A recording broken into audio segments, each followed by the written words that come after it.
사도신경으로 우리의 신앙을 고백하겠습니다. 나는 전능하신 아버지 하나님, 천지의 창조주를 믿습니다. 나는 그의 유일하신 아들, 우리 주 예수 그리스도를 믿습니다. 그는 성령으로 잉태되어 동정녀 마리아에게서 나시고 본디오 빌라도에게 고난을 받아 십자가에 못 박혀 죽으시고 장사된 지 사흘 만에 죽은 자 가운데서 다시 살아나셨으며 하늘에 오르시어 전능하신 아버지 하나님 우편에 앉아 계시다가 거기로부터 살아있는 자와 죽은 자를 심판하러 오십니다. 나는 성령을 믿으며 거룩한 공교회와 성도의 교제와 죄를 용서받는 것과 몸의 부활과 영생을 믿습니다. 아멘.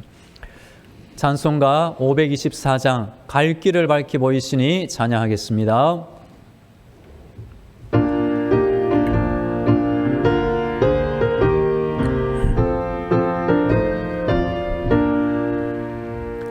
갈 길을 밝히 보이시니 주 앞에 빨리 나갑시다. 우리를 찾는 구주 예수 보도하시네. 죄악 벗은 우리 영혼은 기뻐 뛰며 주를 보겠네. 하늘에 계신 주 예수를 영원히 섬기리.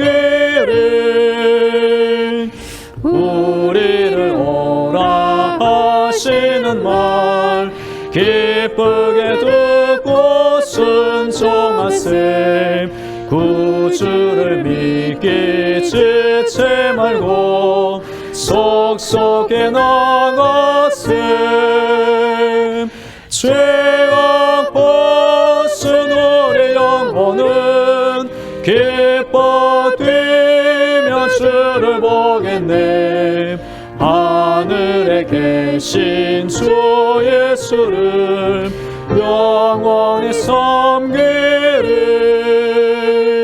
주 오늘 여기 계시오니 다 와서 주의 말씀 듣세.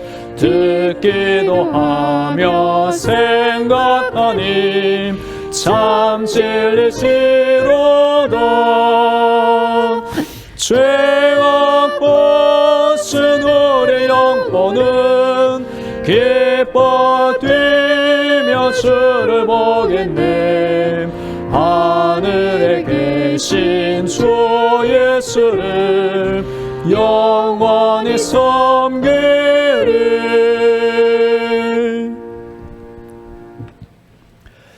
오늘 우리에게 주시는 하나님의 말씀은 누가복음 5장 1절부터 11절입니다. 하나님의 말씀을 봉독하겠습니다.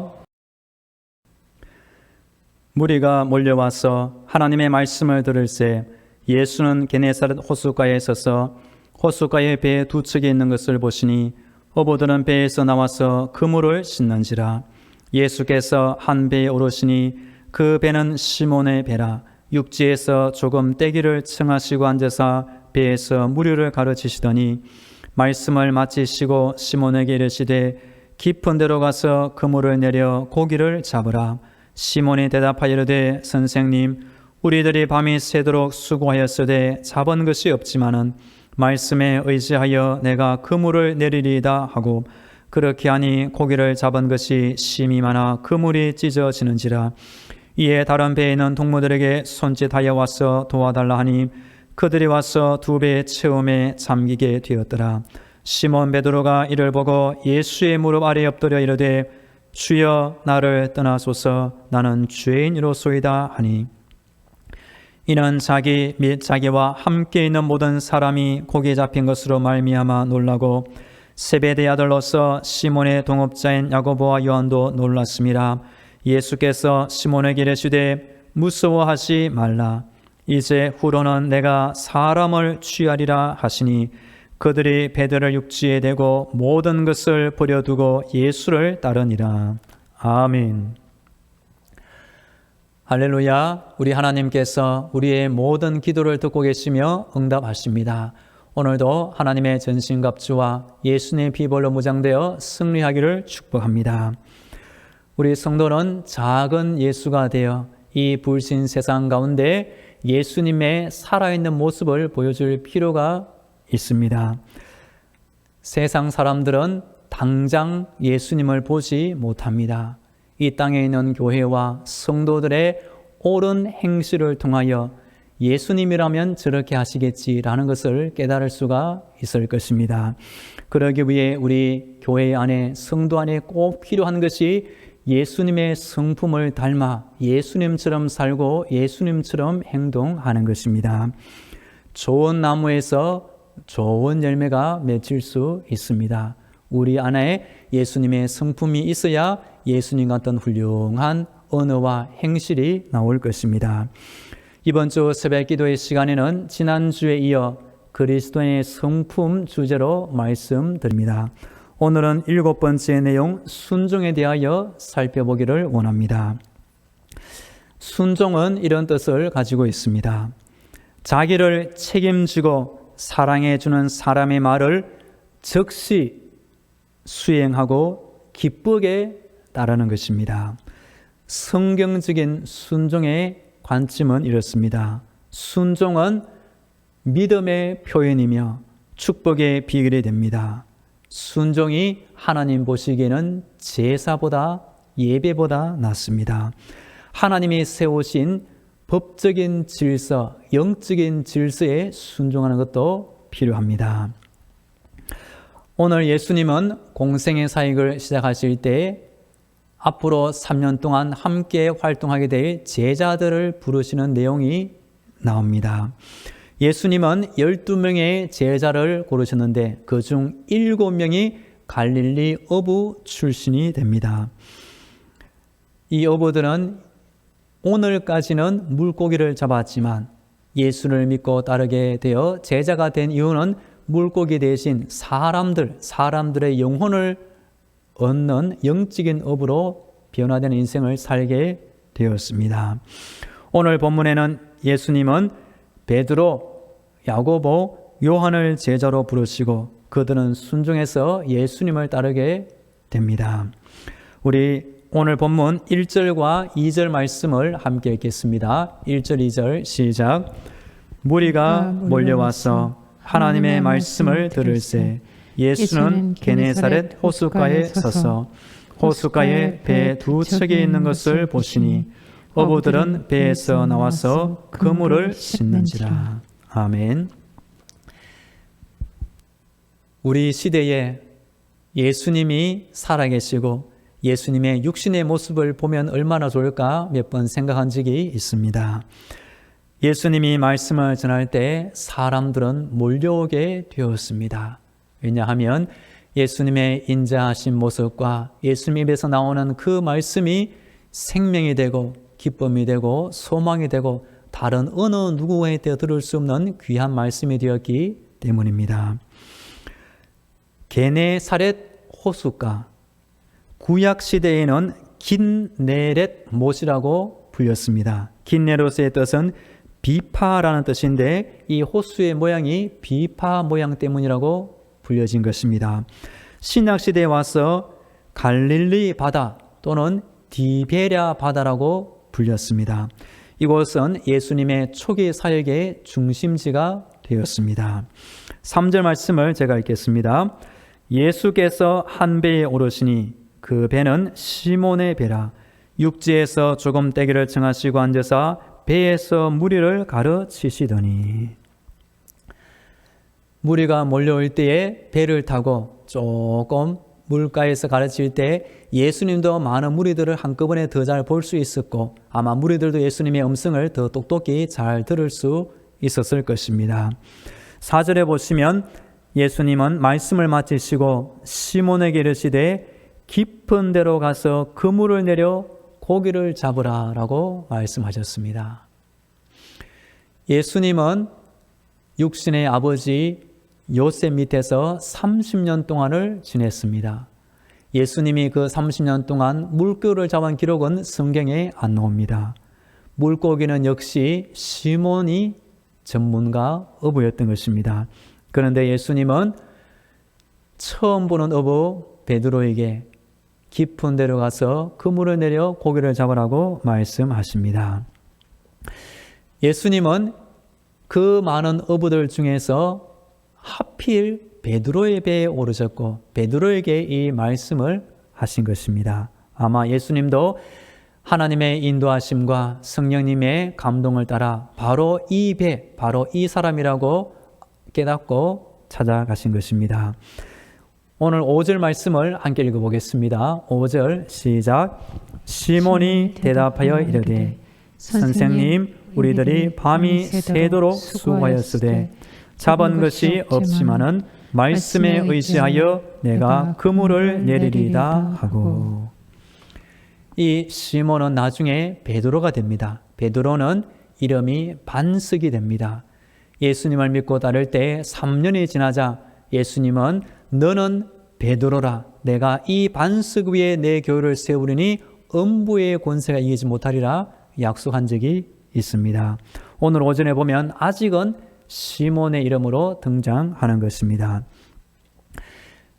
이 베드로도 처음 예수님의 이 말을 듣자 많이 당황했을 것입니다. 밤이 새도록 물고기 잡은 것이 없지만 지금 물고기 안 잡히는 이 시간에 하필 깊은 데로 가서 물고기 없는 그곳에서 그물을 내릴 필요가 있을까? 어부가 말이죠. 배를 이동하고 그물을 내리고 다시 깃는 것이 보통 수고가 아닐 것입니다. 그런데 이 시몬은 말씀에 의지하여 그물을 내리리이다. 이 귀한 순종의 말을 하고 실제 예수님이 가르치는 그 깊은 데로 가서 그물을 내렸습니다. 그 결과 어떻게 되었을까요? 6절에 보시면 그렇게 하니 고기를 잡은 것이 심히 많아 그물이 찢어지는지라. 제가 이 구절을 놓고 여러 번 생각해 보았습니다. 이 말씀에 베드로도 순종하였지만 이 물 밑에 있는 많은 물고기 떼들도 순종했을 것입니다. 어떤 순종을 했을까요? 하나님의 음성을 들어서 베드로가 지금 이 타이밍이라서 이곳에 조금 있다가는 이곳에서 그물을 내릴 텐데 그곳을 피해 어느 곳에 숨어 있다가 하나님의 신호의 타이밍 맞춰서 깊은 데 어느 장소에 한꺼번에 몰려 있으라고 아마 하나님께서 지시한 것이 아닌가 생각합니다. 물고기들도 말이죠. 하나님의 뜻에 순종하여 그 순간 베드로가 깊은 데 물을 내리는 그 타이밍에 맞추어 그 장소에 때로 몰려 있었던 것입니다. 저는 이것을 물고기의 순종이 아닐까 생각하는 것입니다. 7절과 8절, 9절에 보시면 그물이 찢어질 정도로 물고기가 많이 잡혀 베드로가 깜짝 놀랐을 것입니다. 그래서 같이 일하는 동료를 불러와서 이 물고기를 같이 배에 옮기게 되었습니다. 그때 베드로가 처음에 이렇게 많이 잡은 물고기를 배에 옮기는 것을 정신없어서 깨닫지 못했지만 물고기를 2배에 가득 싣고 보니 배가 가라앉지 않을 정도로 가득 차게 되었습니다. 그때 깨닫게 되었습니다. 이분이 보통 사람이 아니라는 것을 알게 되었던 것입니다. 그럴 때 베드로가 8절에 보시면 갑자기 이런 말을 하게 되었습니다. 시몬 베드로가 이를 보고 예수의 무릎 아래 엎드려 이르되 주여 나를 떠나소서 나는 죄인이로소이다 하니. 예수님의 권위 있는 가르침에도 은혜를 받았지만 예수님의 한마디 말씀에도 물고기를 이렇게 잡고 보니 평생 어부로 있으면서 이렇게 많은 물고기는 잡아본 적이 없었던 것입니다. 단순히 물고기를 많이 잡은 것이 아니라 예수님의 영광과 위엄에 압도를 당한 것입니다. 그럴 때 예수님은 시몬에게 이렇게 말씀하십니다. 10절 후반부에 보시면 무서워하지 말라. 이제 후로는 내가 사람을 취하리라. 이날 베드로가 잡은 물고기 어떻게 처분했는지는 저는 관심이 없습니다. 대신 11절에 보시면 이날 이후로 어부들이 육지에 배를 대고 모든 것을 버려두고 예수님을 따라 섬기는 제자의 인생으로 변화된 것입니다. 어부 베드로가 제자 베드로, 사도행전에 보시면 성령 충만을 받은 후에는 전도자 베드로, 초대교회의 지도자가 된 비결이 무엇입니까? 그 시작은 오늘 예수님의 말씀에 의지하여 순종의 금을 내리는 것부터 시작한 것입니다. 우리 믿음의 성장, 믿음의 영광, 믿음의 축복받는 비결이 이 순종에 있는 것을 잊지 않으면 좋겠습니다. 과거 어느 수도원에서 제자를 뽑는 시험이 있었습니다. 2명의 청년이 찾아와 자신을 제자로 받아달라며 자원한 것입니다. 그럴 때 수도원의 어느 선생님이 배추를 가져다가 바로가 아니라 거꾸로 심으라고 시켰습니다. 2명 중에 한 명은 정상대로 뿌리를 땅에 심었고 또 한 명은 이 선생님이 시키는 대로 거꾸로 잎을 밑으로 하고 심었습니다. 결국 스승의 말에 순종한 이 청년이 제자로 발탁되었습니다. 순종하지 않은 청년에게 성령님이 이런 말을 하였습니다. 청년은 똑똑한 사람으로 선생의 자격은 있을지 모르나 우리가 원하는 제자의 자격은 없습니다. 우리 성도는 내 생각으로 하나님을 섬기지 않고 하나님의 뜻대로 말씀대로 섬기는 사람이 되어야 합니다. 그러기 위해서 순종이 꼭 필요합니다. 순종을 하면 하나님의 복을 받게 됩니다. 순종하면 다른 사람에게 은혜를 받게 됩니다. 순종하면 내 어려운 일이 해결됩니다. 순종하면 하나님의 사람으로 쓰임받게 되는 것입니다. 하나님의 말씀에 사람이 순종하면 하나님의 약속, 기적, 큰 축복과 응답이 생기는 것입니다. 이 코로나 시대 속에서 우리 성도들은 평소 예수님을 닮아가는 예수님의 성품을 배우시기를 축복합니다. 오늘은 그 중에 성경에 나오는 이 순종이 우리의 믿음에 꼭 들어오기를 축복합니다. 이제 다 함께 기도하겠습니다. 오늘 등지의 무장으로 승리하게 하옵소서. 평소 예수님의 성품을 닮아가며 살게 하옵소서. 순종하는 믿음의 사람이 되게 하옵소서. 다 함께 기도하겠습니다. 하나님 아버지, 오늘도 하나님을 의지합니다. 연약한 나의 마음을 붙잡아 주시고 영적인 무장으로 믿음 가운데 승리하게 하옵소서. 평소 예수님을 바라보게 하시고 예수님의 성품을 닮아가며 살게 하여 주옵소서. 만일 나의 위치에서 예수님이시라면 어떻게 행할까 생각하게 하시고 예수님의 말, 예수님의 행실을 배우게 하여 주옵소서. 오늘 말씀 베드로가 말씀에 의지하여 그물을 내리리다 순종한 것처럼 우리도 믿음 생활 중에 내 생각과 맞지 않지만 하나님 말씀이라면 아멘하고 순종하게 하여 주옵소서. 이어서 우리 교회와 성도를 위하여 기도하겠습니다. 우리 교회 안에 성도의 기도가 쌓이게 하시고 하나님의 응답이 쌓이게 하시며 감사와 축복이 쌓이게 하시고 믿음의 선한 간증이 쌓이게 하시고 모든 좋은 은혜가 풍성히 쌓이게 하여 주옵소서. 우리 교회에 속한 모든 성도들 땅을 살 때 외롭지 않게 하시며 승리하게 하시고 평안하게 하시고 강건하게 하시고 은혜 충만케 하여 주옵소서. 속해 있는 가정과 자녀들, 직장과 사업터, 몸이 아픈 환자, 우리 온 나라를 위해서도 다 함께 기도하겠습니다. 하나님 아버지, 오늘도 우리 교회를 지켜 주옵소서. 우리 교회 사람이 모인 공동체가 아니라 하나님의 은혜가 임하는 공동체가 되게 하여 주옵소서. 우리의 기도가 쌓이게 하시고 하나님의 응답이 쌓이게 하여 주옵소서. 천국의 응답이 쌓이게 하여 주옵소서. 감사와 축복, 간증이 많아지게 하여 주옵소서. 우리 성도들 이 땅에 살 때 외롭지 않게 하시고 평안하게 하시며 은혜 충만하게 하여 주옵소서. 속해 있는 가정을 돌보아 주옵소서. 자녀들을 인도하여 주옵소서.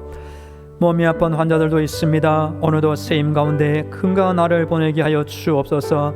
군에 있는 청년을 돌보아 주옵소서. 우리 성도들의 직장과 사업들을 평안하게 돌보아 주옵소서. 모든 어려운 문제들 하나님 아시오니 하나님께 기도할 때 하나님께서 친히 해결하여 주옵소서. 우리나라의 코로나 확진자가 줄어들게 하여 주옵소서. 과거 평화로운 일상을 속히 되찾게 하여 주옵소서. 우리 교회 젊은 집사님들, 아이들 다 함께 교회에 모여 예배드리는 날이 속히 오게 하여 주시옵소서. 우리 온 나라를 위해서도 교회들이 일어나게 하시고 성도들이 열심으로 기도하여 우리나라가 잃어버렸던 모든 좋은 일을 다시 회복하게 하여 주옵소서. 할렐루야. 우리 하나님을 찬양합니다. 하나님께 기도하는 것이 우리의 기쁨이 되며 자랑이 되며 복이 되게 하여 주옵소서. 기도할 때에 우리 안에 성령님의 감동을 주옵소서. 기도 시간의 응직의 무장으로 승리하게 하옵소서. 기도 시간에 예수님을 생각하게 하시며 예수님의 성품이 우리 안에 크게 자리잡게 하여 주옵소서. 평소 예수님의 성품을 따라 살게 하시며 오늘 말씀에 나오는 것처럼 믿음의 순종으로 이 땅을 살게 하여 주옵소서. 우리 교회 안에 믿음의 선한 은혜, 귀한 간증이 넘쳐나게 하여 주옵소서. 기도하는 모든 제목마다 하나님의 응답을 체험하게 하여 주시고 하나님의 영광, 복음을 전하는 전도자의 땅을 살게 하여 주시옵소서. 오늘도 우리 성도들의 가정과 자녀들, 직장과 사업들을 돌보아 주옵소서. 육신의 건강을 지켜 주옵소서. 코로나 바이러스가 틈타지 못하게 막아 주시옵소서. 군에 있는 귀한 청년 오늘도 건강으로 지켜 주옵소서. 우리나라 안에 코로나 확진자가 속히 줄어들게 하여 주옵소서. 과거 평화로운 일상을 속히 되찾게 하여 주옵소서. 우리 온 나라를 위해서도 이 어려운 시대를 위하여 교회들이 깨어나게 하시고 성도들이 갑절로 기도하여 과거 은혜로운 모든 좋은 것을 다 회복하게 하여 주옵소서. 이제는 길이요 진리요 생명이 되시는 예수 그리스도의 은혜와 하늘의 문을 열어주시며 천국의 응답을 주시는 하나님 아버지의 놀라운 사랑과 힘든 세상 때마다 일마다 지켜주시는 성령님의 교통과 충만하심이 하나님을 찾고 의지하며 기도하는 모든 성도들의 머리 위에와 저들의 가정과 자녀들 위에 직장과 사업터 위에 우리 교회와 이 민족 위에 영원히 함께 하시기를 간절히 축원하옵나이다. 아멘.